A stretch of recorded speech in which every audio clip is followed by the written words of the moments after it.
Because the coaching industry is so new, it's no surprise that most people assume they need a financial advisor instead of a financial coach. In fact, most people haven't even heard of a financial coach. I've been a financial coach since 2015, and many people have called me a financial advisor, which I'm not, and sought services outside of my wheelhouse. That's why I'm so excited to have financial advisor Grace Kilgore on the show today. Grace and I are going to talk about the differences between a financial coach and a financial advisor so whoever's listening can understand the difference and seek out the right financial support. Now, Grace and I met on Instagram. Gotta love social media. And we actually took it a step further and connected over a Zoom call just to get to know each other, which was wonderful. I learned that Grace is a licensed financial advisor who lives in Florida but can provide services in multiple states. Grace helps people build wealth through investment strategies and financial vehicles. She also helps people who are looking to break into the financial sector. Grace is a wife and mom of three and shares a look at her life along with amazing advice on her social media platforms, which I will be sure to share in the show notes. So, Grace, hi, welcome. So Hi. happy to have you. Oh my gosh, I have been looking forward to this for a long time. So thank you so much for having me on your amazing podcast. Oh, you're so sweet. You're so sweet. Now, can we maybe start with you just sharing a little bit about yourself and how you became a financial advisor? And I'm curious if that was like what you always wanted to do. Yes. So, like you said, I'm from Florida, born and raised. So I'm one of those crazy Floridians that you hear about. I grew up with a big family. Excuse me, big family, five brothers, one sister, and married to the guy that I met at church camp. So we've been married for the last 10 years. We have three amazing kids under 5 years old. So it's a crazy season of life. My degree is actually in social work, and my background is in restaurant management. Whoa. Weird, I know, right? And I never wanted to be in business, like never. And I wanted to have a family and a career, but after my social work career didn't really go the way that I thought it would, which happens to a lot of people, unfortunately. I found myself just being really open and creative to a new career. So I was working at a restaurant, and a friend of mine from college was expanding his office, and I saw a post on Facebook. Gotta love social media, right? And I specifically remember the post that said something like looking for manpower and women power would be even better. And I was really intrigued. And so I reached out to him to see like how had he gone from finance, like social work to financial services. Like how does Mother Teresa turn into Wolf on Wall Street? Like Right. how does those two things converge? And so when I realized it was pretty much like financial social work, helping people get connected to resources and education, but just in the financial arena, it really clicked. And I just continued to learn. And the more I learned, the more I liked it. And I quit my job a couple months later and became his office manager because he was opening an office and needed some back office support as well. So that allowed me to really learn the back office while getting my licenses and, learning the business as a whole. Wow. That's kind of a crazy way to end up where you are. I love when life kind of takes us a different route than what we planned. I know, I know. I have to say, I remember in my second grade yearbook, it documented what everybody said they wanted to be when they grow up. And I remember writing down a cheerleader, which is a completely unrealistic thing to be when you grow up. Ironically, like that's what I really feel like I am. Like I cheerlead people, whether it's my team or whether it's my clients, really coming alongside of people and encouraging them because ultimately like it's their money, it's their life, like they're on the field of their own life and I just come alongside of them to cheer them on.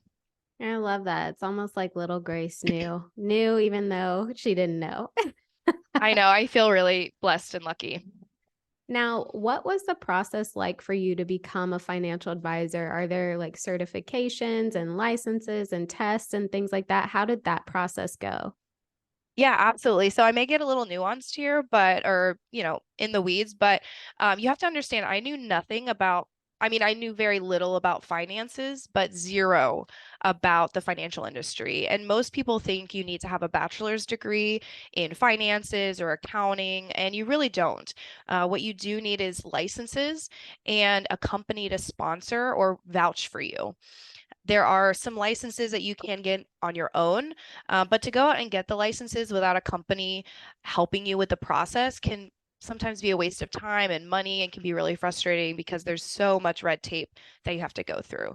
So, the company that I work with and the process may be different than the industry, but the steps are similar. So I first took my state of Florida life insurance license. That really serves as the foundation license.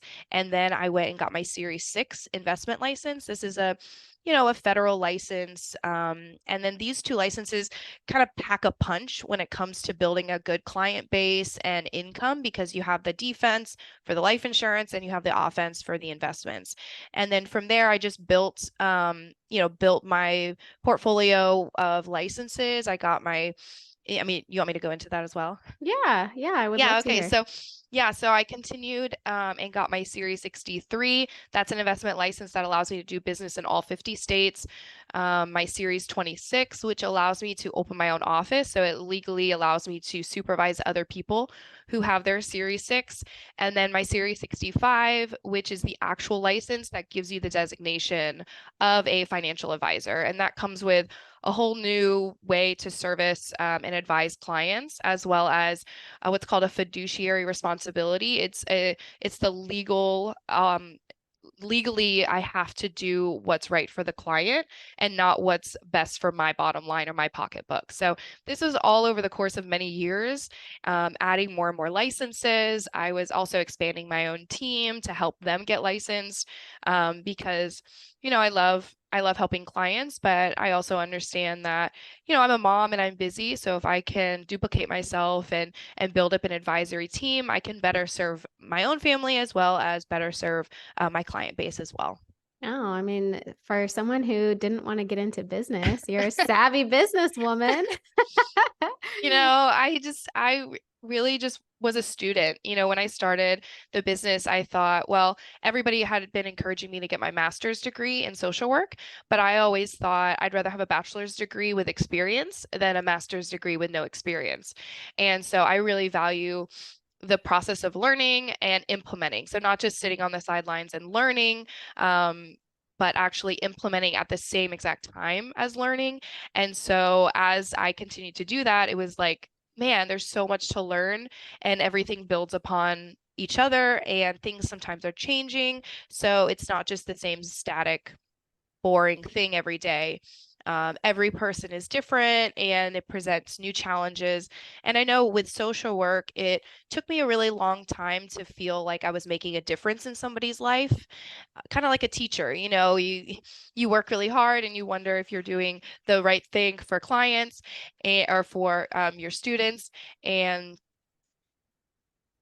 sorry, my husband just walked in. That's okay. You wonder if you're doing the right thing for your students, and you have to wait 20 years to come back and say, "Hey, you were like the best teacher." So it's nice to get that instant gratification of knowing that I really helped a client. I love that. I love hearing that. And, you sound like someone who takes it serious, right? I mean, some of those licenses that you mentioned, I feel, and you can correct me if I'm wrong, but I feel like that's you going above and beyond, right? Like there are probably extras in there that are not necessary for you to do the work you do, but you went and obtained them anyways. Yeah. And on top of that, I have my mortgage license as well. So Okay. not that I do a lot of mortgages or care to do a lot of mortgages, but to be able to sit down with somebody and provide a wide variety of knowledge. And even if I do refer that specific mortgage business to a colleague, at least I have that knowledge and value that I can bring to my client. Definitely. Definitely. I very much appreciate that about you, Grace. Now, I think there is a stigma that most financial advisors, investment advisors are rich white men, old or young, right? Like old or Yeah, young, the don't majority know. of the industry. Right. And while I think that we are moving in the right direction as a society, like I think we're starting to see more diversity in the finance industry, there's still a ways to go. So, how do you feel about being a woman in a male dominated industry? And have you had any concerns or issues that have come up in your time in the financial space? Yeah, I'll caveat this with I've had a very positive and encouraging experience. You mentioned you've been a financial coach since 2015. I also started in 2015. Oh, So I got my very first license 420 of 2015. I'll never forget it because it was 420. But it's an easy date to remember. And I've had a very, like I said, just positive and encouraging experience. And I talk to a lot of women in the industry that have not, and they are still looking for their place. They are playing, maybe second fiddle to the the guy that's been there forever, who doesn't want to, who said he's going to sell his book of business to them, or have said that, you're the next one up and coming, and they just, empty promises a lot of times. And I mean, our company specifically, women make up nearly 63% of all licensed representatives, not of the financial advisors, but of some sort of financial professional license, and about 34% of financial advisors running our own office. So, also with five brothers in a very dominant male household, I'm no stranger to being around men. And I really do enjoy surprising people. So I specifically remember walking into a new client. He was 85 years old, and his 50-something-year-old son was there with him, and they were there to scope me out. And here I am, a young female, walking in, having to prove myself. And I remember him saying, "Man, you sure do know a lot for a young woman." And I was like, "Yes, yes, I do." big And I walked person. out there with a contract, right? Um, Right. so, and I also don't want to be cookie cutter to everyone else out there. Not that I want to be crazy for crazy's sake, but I don't feel like I have to compete with my male counterparts or even my female counterparts. But I will say I have struggled in the past of like settling into that number two position. I think that sometimes as women, if there's a strong man in the environment, it's easy to kind of play second fiddle or to take that number two seat because you don't want to be that crazy strong female. And I enjoy helping people and supporting people. So it came naturally for me to slip into a number two role. But I think that when I started having kids and actually opened my own office, it really was, I started giving myself permission to say no to things and to really conduct my business in alignment with my priorities and my value, and realizing that I am running my own race at my speed, and I may not be the youngest or the fastest or the biggest, but I know that when I put my head on the pillow, I've done what I needed to do today. So and I remember it was early on in my career, probably in 2015, I had joined a women's networking group, and I went to coffee with one of the mentors. She was an attorney, an older female attorney, and I was sharing about my struggles of being a young woman in the industry. And she gave me the best perspective. She said, "I would rather have a young financial advisor that would outlive me than an older one that may die before me. And then I'd have to Ooh. find somebody else." And that was so encouraging. And I, thank her to this day for just giving me that perspective of, that I have value to give. And ultimately, if somebody gives you money or gives you advice that's going to put $1 million in your pocket, you don't care how old they are. If the advice is correct and the person's helping you out, people are like, whoa, they're even more surprised because they maybe weren't expecting that to come out of you. Yeah, I love that advice that she gave you, and it's so true. I mean, it you wouldn't think about that, but it really makes sense. And one thing that I have found, I work for myself, so I'm not competing with anyone within my own company, but I've found that a lot of clients who come to me say like, "Oh my gosh, like you look like me, you sound like me, you think like me, like I want to work with you." And I feel Yes. like if there are more women in the financial industry, more women will be, more inclined to work with those women because of the similarities. And so I just love that like we are moving in that direction where women are now making more and they want to do right with their money. And now there are options for them to seek out support who understand and can help without feeling that judgment, even if, it's just self-inflicted thoughts. Right. And I think that's the biggest hurdle that people face is their own mental hurt, their own mental, maybe negative thoughts around money or of worth around money. And I mean, we know women are typically are going to live longer. We're going to inherit more money, and women typically will be more inclined to save money than invest it, where men are more likely to invest their money. And so, but what happens is that puts women at risk because we're not utilizing things like compound interest and these incredible investment vehicles where we may have, like, you may be listening and you may have like thousands of dollars in your bank account, but it's just sitting there and you're thinking like, well, at least it's there and at least I have the security of it, but it's not doing anything for you other than giving you this, this sense of security, but security for what? For now, for later down the road. And so I think a lot of women I hear where they have money sitting on the sidelines and ultimately they are, and if that's you, I mean, you're stalling your security in the future. Whereas something may have stopped you from speaking to a financial advisor because you didn't want to be talked down to or over, you didn't want to be made to feel like an idiot. I mean, short client story, you know, um, I met with a woman who her husband had just passed away, and he had been an attorney. And I just thought, surely this woman has had a financial advisor, right? Her husband's an attorney, they have properties, he did well for himself. And when I met her, she's like, my son has been bugging me to get a financial advisor. And I just have not been able to feel comfortable with anybody or open up to anybody. And and we had met, I met with her and her son, and I just remember there was this distinct moment in our conversations where we were going over her numbers, the amount of money she had, and her financial independence number, the amount of money she needed to accumulate so she could actually retire.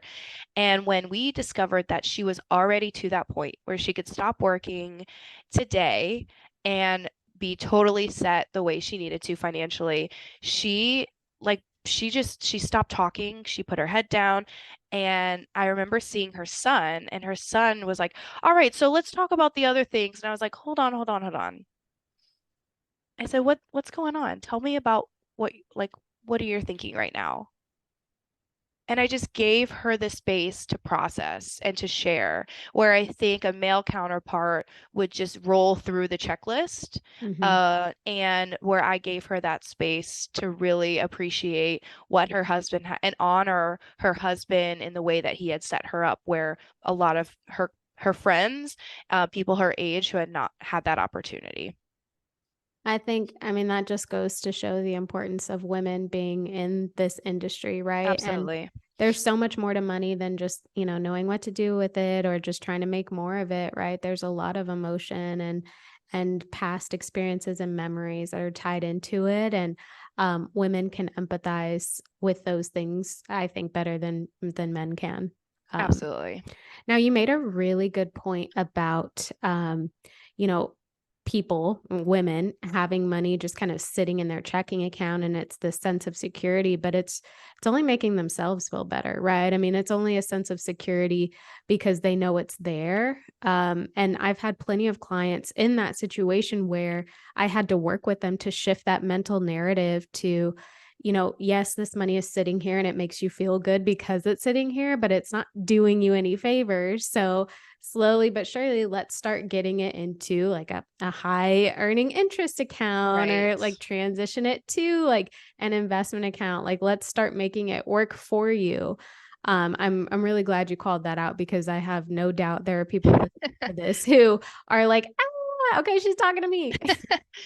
Like if that's you and you have $50,000 sitting in your bank account, this is your sign. Yeah, seriously. You work Give hard for Grace a that call. money. Right. You work hard for that money, make sure that money's working hard for you.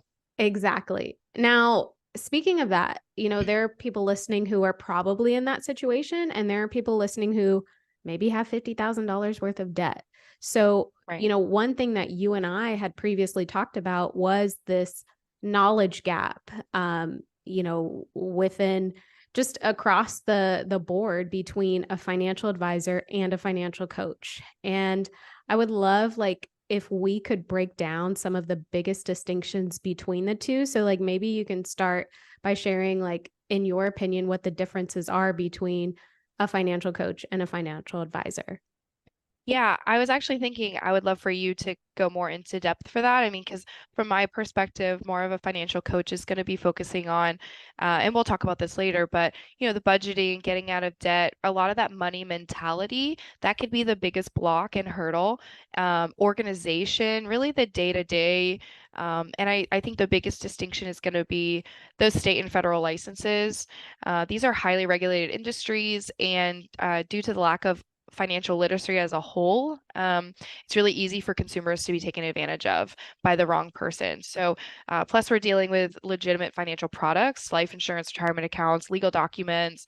All of these have their own regulatory agencies, protocols, laws. I mean, all the licenses that I have is I've heard it's the equivalent of a law degree. Um, Plus, a financial advisor may have a little bit more awareness of the different investment vehicles that you could take advantage of based on your specific situations. They can all be very different, and a lot of it's if this, then that. And I think a financial advisor can help navigate that a little better. I think I love that you put that perspective in there because, if someone who is not familiar with a financial advisor may not think like that. I consider myself a financial coach. I am a financial coach. And to me, the biggest difference between the two is a financial coach is someone who essentially sets a person up to work with a financial I advisor, love right? that. Like we're kind of, we're baseline. We are getting the budget set up. We're making sure you have, liquid savings in case of an emergency. We're paying off your debt. We're getting you in a position where all of your ducks are in a row. So now you can start taking the money that you make and like truly building wealth with it. And that's where you would transition to a financial advisor who can really walk you through those investment vehicles that can help you do just that. I would say, that's kind of in my opinion, the difference between the two. And I think most people, maybe not most people, I should take that back and say some people think they need a financial advisor because they're not aware of what a financial coach is, right? And so Right. they may have a bad experience going to talk to someone and that advisor is like, "Hey, pay your debt off, get some savings and then come talk to me." Right. Right. And then they Right. feel like they don't have any support when instead they should have started with a financial coach. So I Yeah. love that, we're trying to bridge that knowledge gap. Yeah. Like you talking, it makes me think of somebody who wants to bake a cake.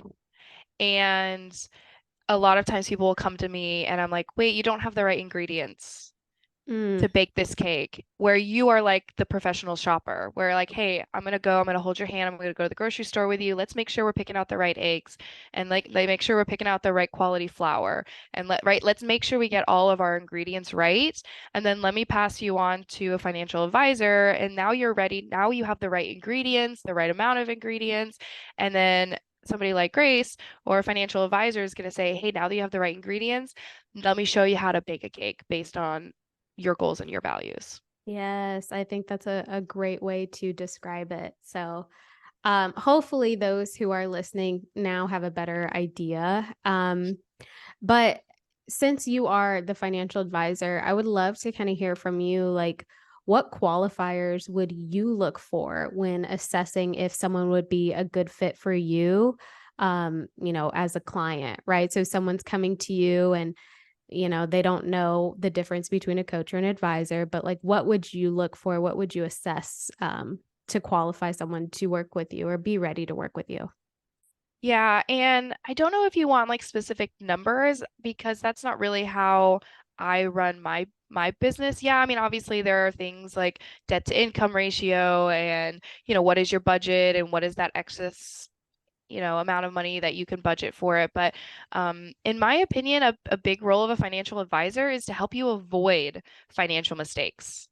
So whether you are out shopping for a financial advisor or I'm looking at you as a potential client, really we're looking at the potential to build trust with each other.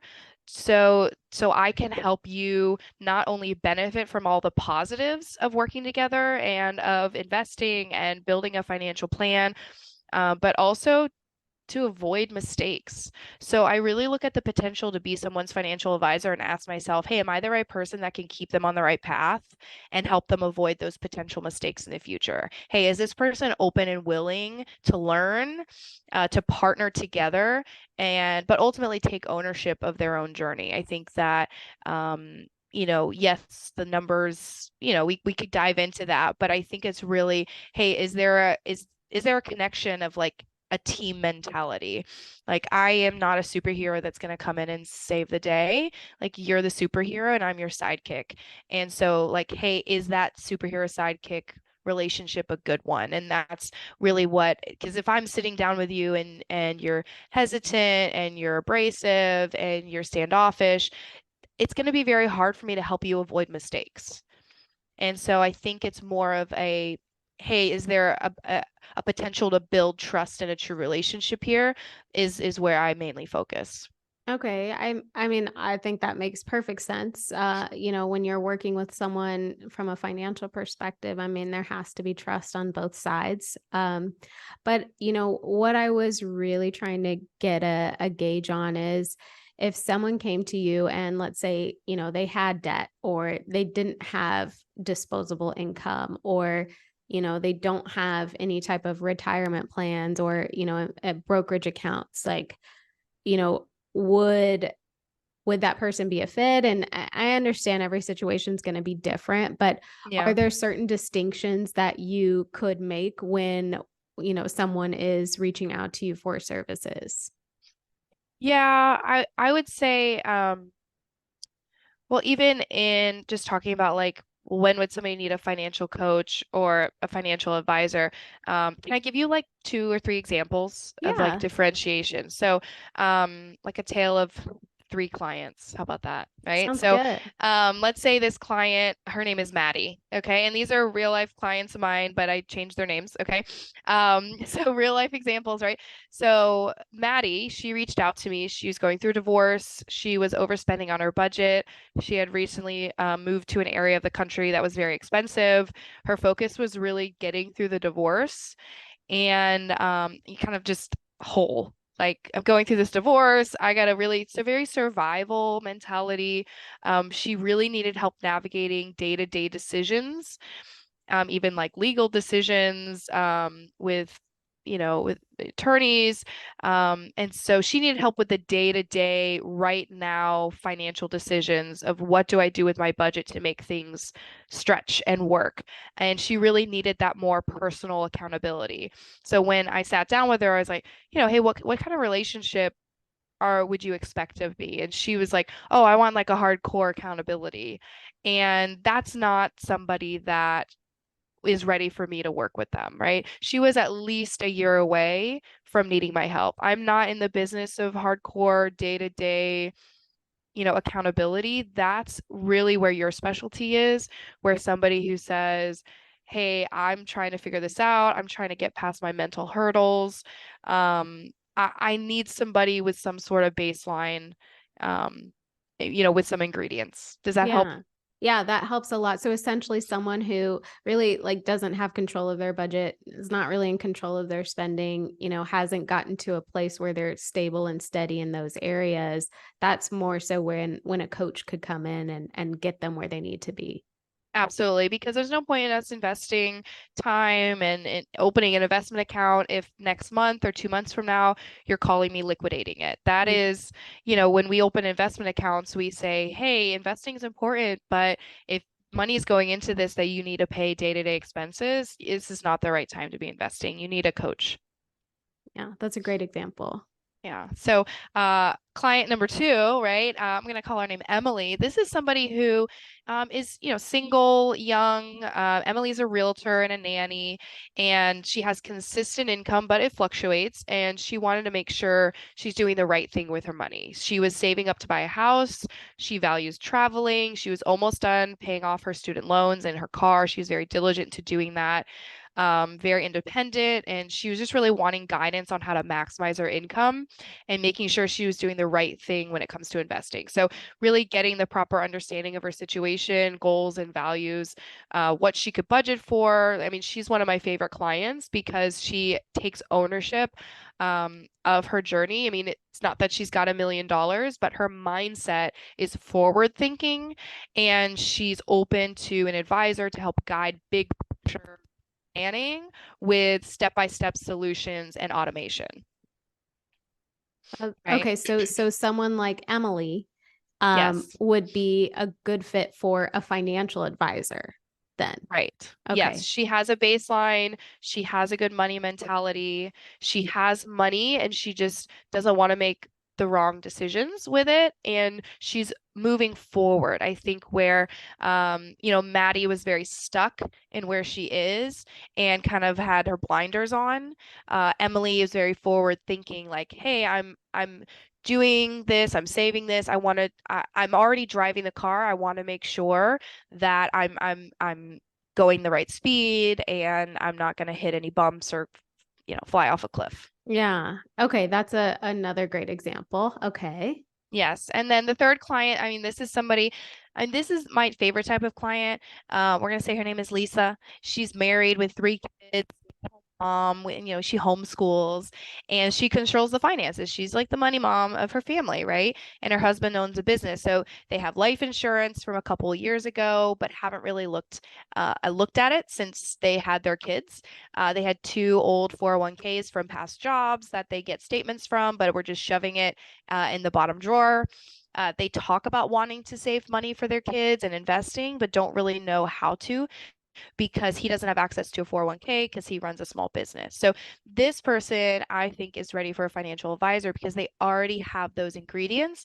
They have the desire, and now it's turned into something like legacy focused for them. I want to do for my kids what wasn't done for me. I want to set my kids up right. And there can be a lot of frustration, a lot of desire because hey, I'm a middle income family and I don't know who to talk to. And we have these things, but I don't know how they all work together. And they don't really have a big picture plan with actionable steps that a advisor can advise and guide them on. So they have several financial decisions to make over the course of the next couple decades, right? With the future of housing, kids, career.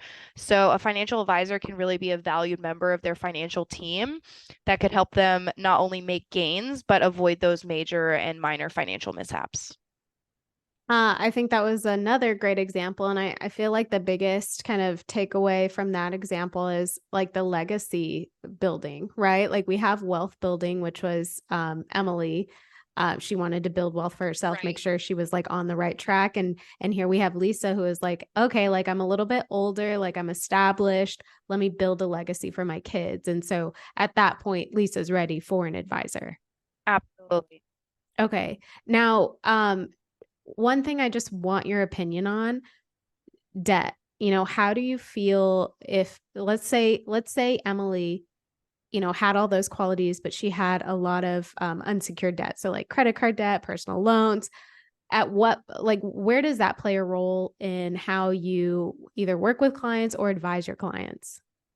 Yeah, absolutely. I mean, that with high interest unsecured debt like that, it siphons your money for the rest of your life unless you get a hold of it. I mean, you sit down with clients all the time. It's the first time they've looked at their statements.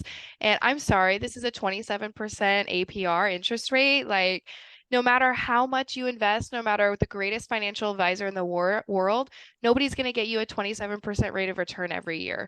So it's like you're in a boat and the water's coming at you at 27 miles an hour. You have to be rowing at least a 27 mile an hour, right? You have to be so to be investing with so much of that debt and that type of debt, it could be kind of foolish, and so I think somebody, if Emily was like that, then she wouldn't really have those ingredients yet, because her money mentality wouldn't be there because she would just be like, oh, I have all this debt. So she would be in a totally different position. And I would say, hey, let's focus on this because no, I'm good, but nobody's that good, right? You gotta get this under control because the debt is a um not a manifestation, but it is a representation of what's going on the inside of your money mentality. So even if that debt was wiped away, with a magic wand, she may not be ready for me yet because she hasn't fixed the money mentality that she has. I mean, Grace, you were like speaking to my soul, like so many things you said there. I mean, like first and foremost, like 27% interest that you're paying out, right? Like you're paying, if you have a 27% interest rate on your credit cards and your carrying balances, you are paying that out to the lender. So you're not going to see that type of return on your investment. So it makes sense to focus your energy on knocking that debt out. Like that's, I think a given. And I think you made such a great point when you said like, what if, you come into some extra money and you get to wipe your debt out and you start at zero? But if you haven't fixed the mentality, the spending behaviors, the limiting beliefs that got you into debt in the first place, you're going to end up right back there. And I'm speaking from my own experience, number one. And number two, I've had clients be in that situation where they're like, I was able to pay my debt off, but I got right back into it. So I think you make such a good point there. Yes. So, And oh yeah, go ahead. no, no, you go ahead. Go ahead. Well, I was going to shift gears, but did you have No, something else let's to? shift gears. We're having a great conversation, so I want to make Okay. sure we have time for everything. Yeah, so shifting gears just a little bit. A lot of clients that I work with aren't necessarily like ready financially for a financial advisor, but they may be ready to start investing on a small scale. So, in those situations, I like to recommend platforms like Betterment, Public, Robinhood, those kind of robo advisors, kind of easy to understand platforms. What are your thoughts on those types of platforms? Well, I'll first say just a, you know, self boosting, I don't know, whatever it's called. But like I work with clients whether they're investing $25 a month or $25 million. So I'm really grateful I work with a company and on a platform that, you even if you have $25, you can still have access to a quality financial advisor. But I mean, you're exactly right. They are great places to start.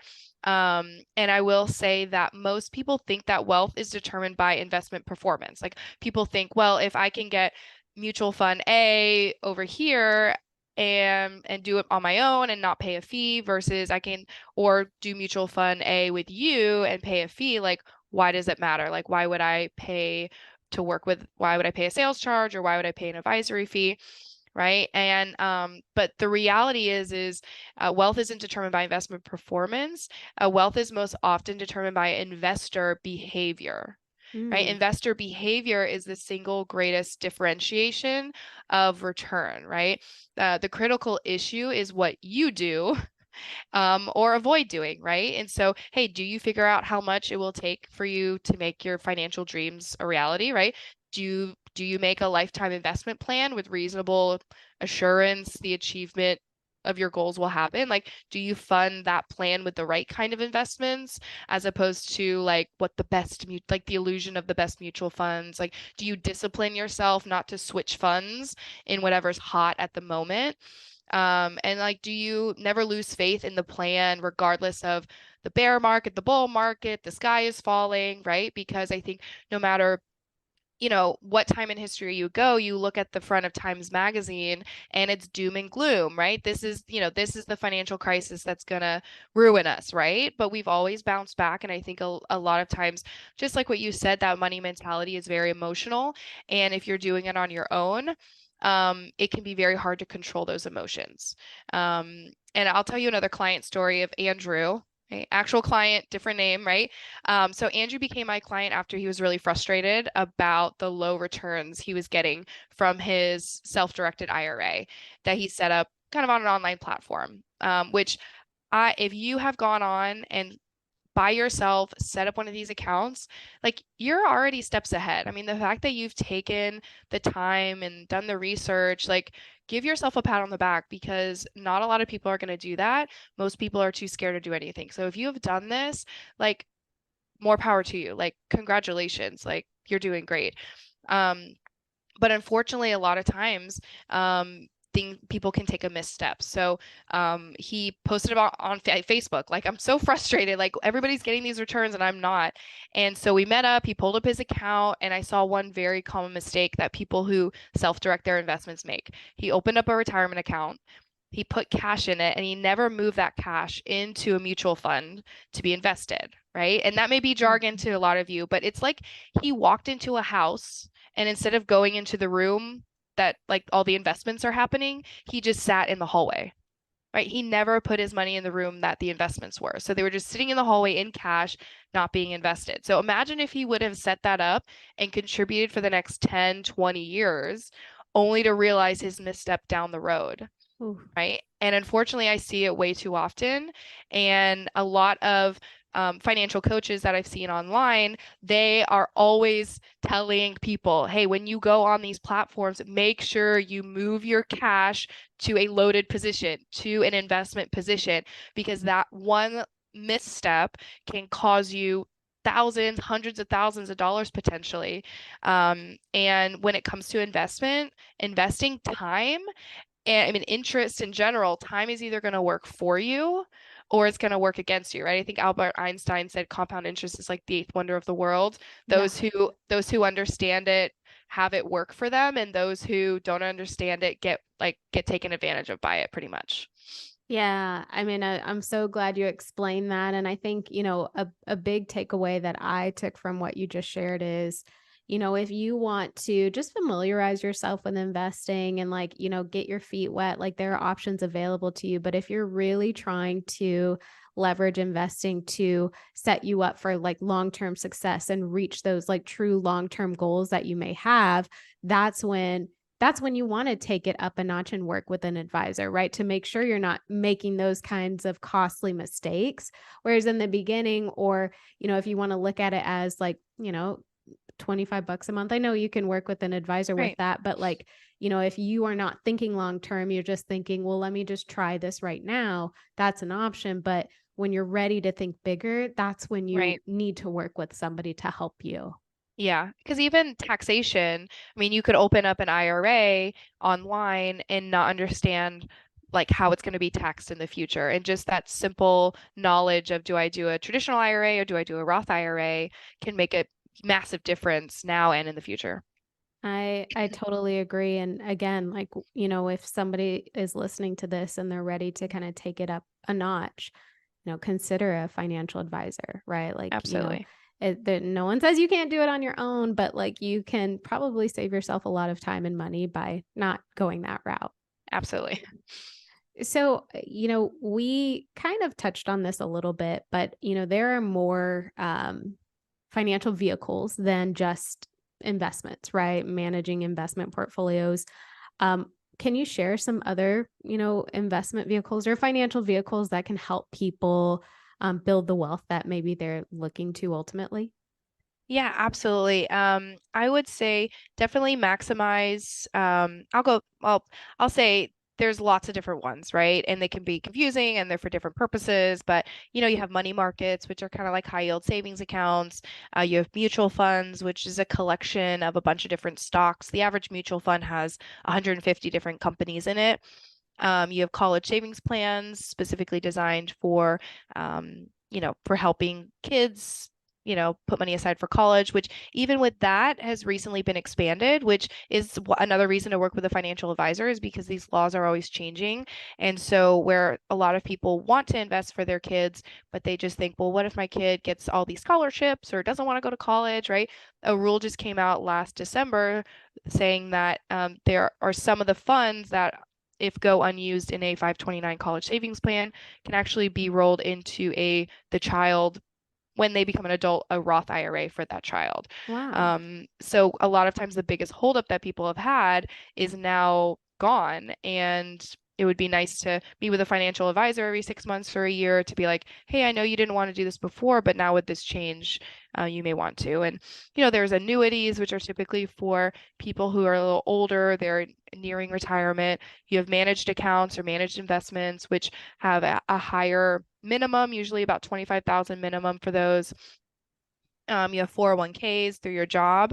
And I will say just a tip if you're, starting investing on a small scale, if your employer has a 401k, make sure you're taking advantage of that, especially if there's a match. I mean, that's like doubling your money right away. So you want to take advantage of that.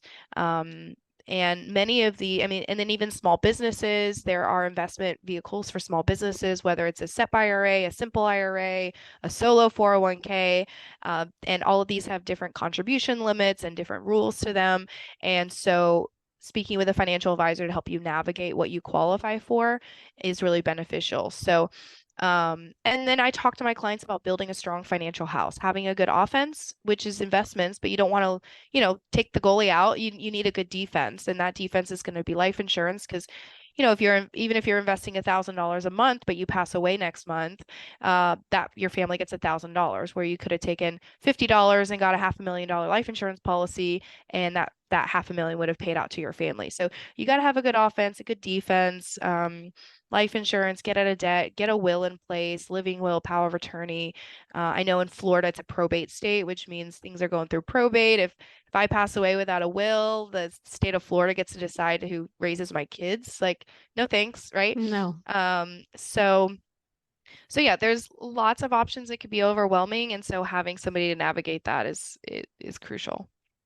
I appreciate you sharing all of those. I think, oftentimes, our society doesn't put a lot of emphasis on financial education. And so, people probably heard, half of what you said and were like, what? Like, what is that? So, I love that you brought all of those vehicles up and now people can kind of get their mental wheels turning. So thank you for sharing that. Yeah, we talk about groceries and then we talk about SEP IRAs, and you're like, I understood the groceries part, but what's a SEP Yeah, IRA? like what? IRA, huh? Now speaking of groceries, you are, doing what you do as a wife and a mom of three. So, I'm curious, do you have any like time management or productivity advice for women who are in situations where they're working and raising a family, or just, women who want to be more productive? I would love to hear if you have any tips. I'll keep it short because I feel like I could talk about this all day. But I found for me, I think it's about figuring out like how you work best. I found for me that I work better in small chunks of time. And I think a lot of people do, but if you give me one task and 8 hours to do it, I will take 8 hours to do that task, right? But if I have 30 minutes to get it done, I'm getting that sucker done quick.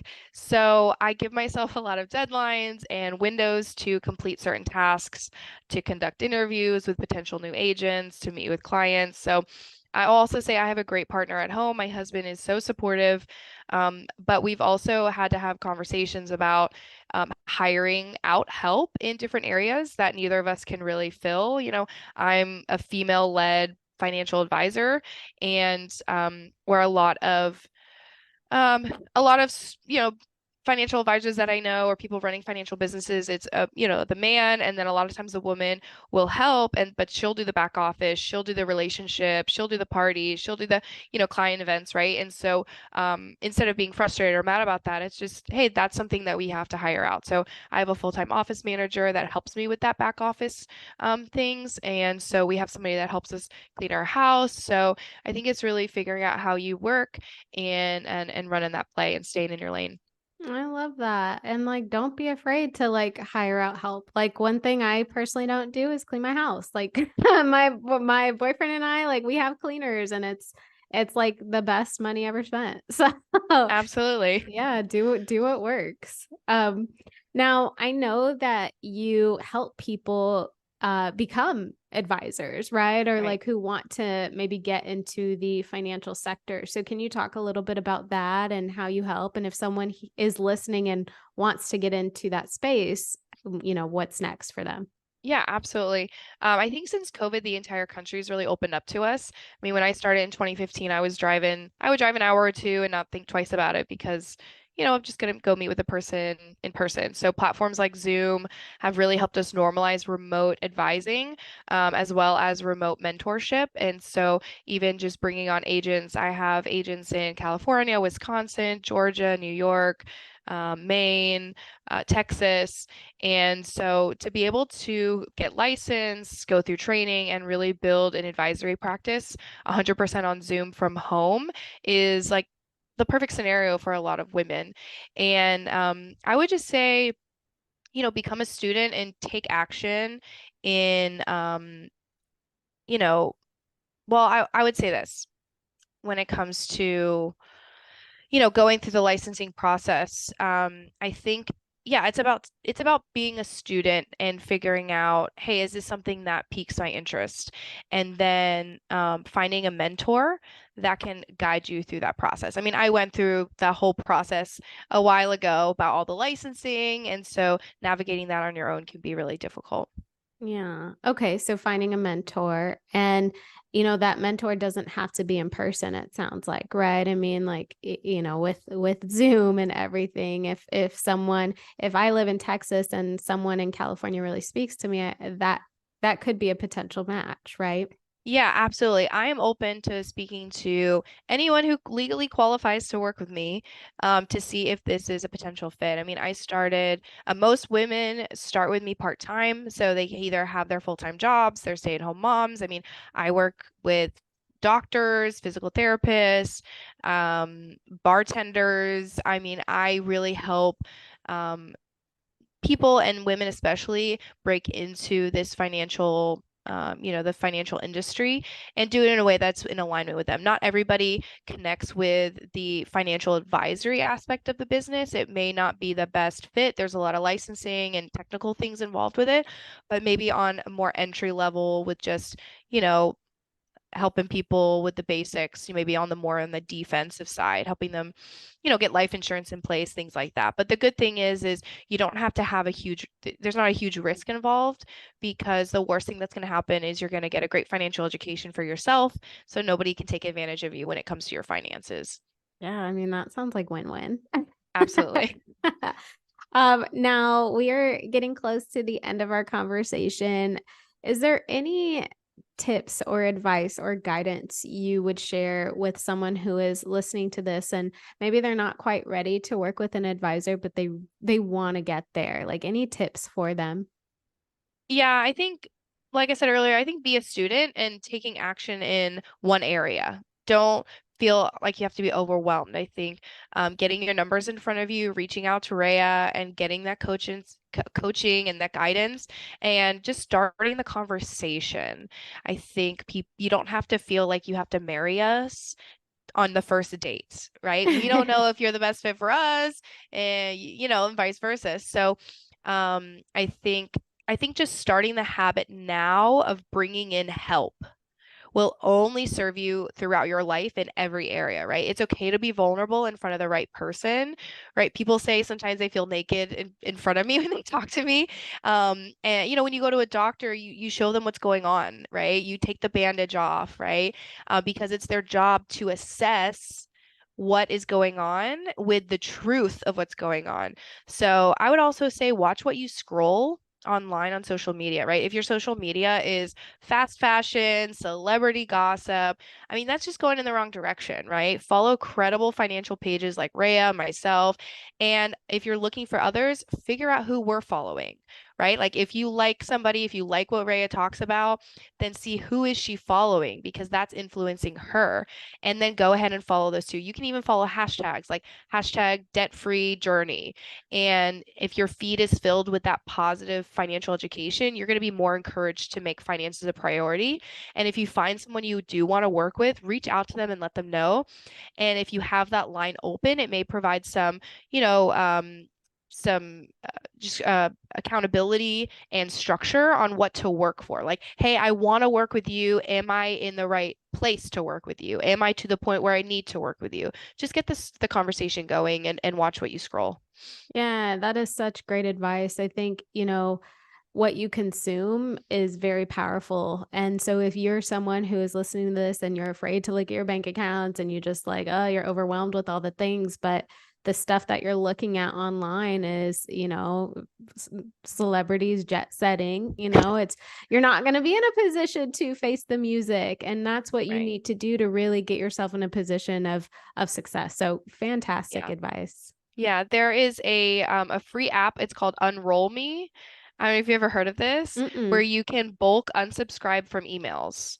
So Mm. if you got subscribed to like 15 Ann Taylor Loft or Zara emails, you're like, I don't know when I Bath and subscribed Body for Works this, annual sale. right? Mm-mm. Like you can actually go on to Unroll Me. It's a free app, and you can bulk unsubscribe. You can swipe left, swipe right, and they will delete those things. So again, a lot of times you you don't have to have as much mental toughness if you don't have the trigger. Yeah. So if you can eliminate the trigger, then you don't have to be as tough. It's like you're trying to lose weight and you put cupcakes in your refrigerator and you're like, I'm going to be strong. I'm just going to stare at the cupcakes, but I'm going to be strong. It's like, it's much easier. Just don't get the cupcakes, throw them away. And then you don't have that temptation. Totally. That's such a great perspective. It's so true. It's so true. Make your life easier. Make it easier to get ahead financially. Yeah, especially with Black Friday coming up. Girl, you do not need those Black Friday deals at 2 o'clock in the morning. Okay. Yep. Yep. Say that again. Tell You them, do not Grace. need those Black Friday deals at 2 o'clock in the morning. No, you don't. No, you don't. All right, Grace. So what's next for like you, like, in business and in life? Like what's next? I love my clients. I love my book of business. I've planted my flag where I'm at. I don't plan on going anywhere. I mean, my husband is getting his licenses, so if I pass away, he can take over the business, um, and I'll always be expanding that aspect of my business. But I definitely have goals to, because what fires me up is really partnering with women who want to get started in the financial industry. So showing her that she can use her skills that she already has and channel that into helping other people with money. And you don't have to be like perfect at your finances to get started because it's a journey. I mean, I've been doing this for 8 years and I wasn't the perfect specimen of a financial subject when I started, but I was committed to growth. So there's a system in place. There's so much flexibility. The industry is only becoming more and more available. I mean, I could go into the wall of wealth that's happening with the largest wealth transfer that's going on in the next 2 decades, $70 trillion that's being moved, where at the same time all of these old white dudes are retiring.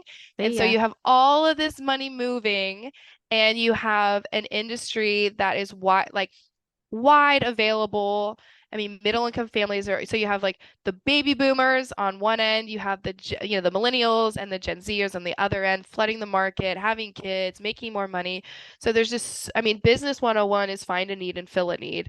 And I've never seen a greater need in any time in history when it comes to finances. So that fires me up to show a woman that you have the skills. Let's convert them into something that you can feel really good about and make a lot of money. Yes, yes. Like pay it forward, right? Like put yourself in a position to help yourself, but also to help others. Absolutely. Mm. So, before we wrap, how and where can listeners connect with you?